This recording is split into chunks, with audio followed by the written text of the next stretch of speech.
Nasa ikalawang alarma na ang antas sa Marikina River dahil sa mga pag-uulang dulot ng habagat.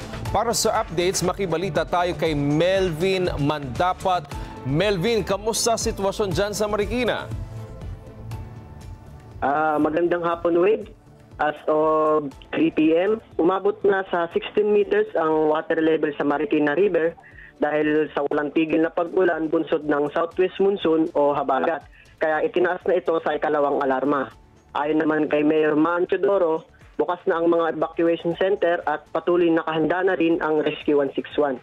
Patuloy ang pagpapaalala ng lokal na pamahalaan sa ibayong pag-iingat, lalo na sa mabababang lugar. Yan muna ang aking update dito sa Marikina. Melvin Mandapat para sa Net25 News Update. Melvin, may mga nag-volunteer na ba na lumikas sa kanilang mga tahanan, lalo dyan sa may bahagi ng Marikina River? May mga nakatira dyan sa ilalim ng tulay?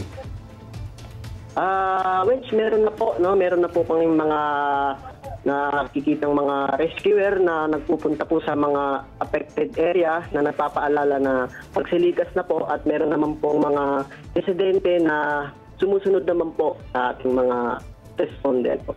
Kamusta ang daloy ng trapiko dyan sa may ibabaw ng tulay, dyan sa Marikina River? Medyo matraffic na ba dahil marami din sa mga lugar sa Marikina yung mabababa? Yung dali naman po ng trapiko po, no, tuloy-tuloy naman po.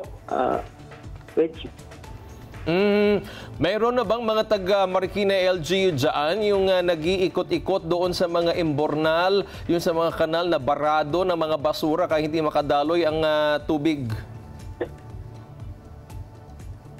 Meron na po. Meron na pong mga rescuer, meron na pong nanda ang ating LGU na tumingin dito po sa ating mga affected area para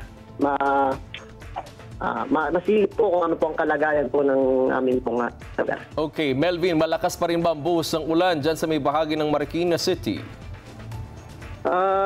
Tuloy-tuloy po pa rin po ang pagbuhos po ng ulan. Kaya tuloy-tuloy pa rin po ang pagdali po ng tubig po dito. Maraming salamat. Nagbabalita po si Melvin Mandapat mula dyan sa Marikina City.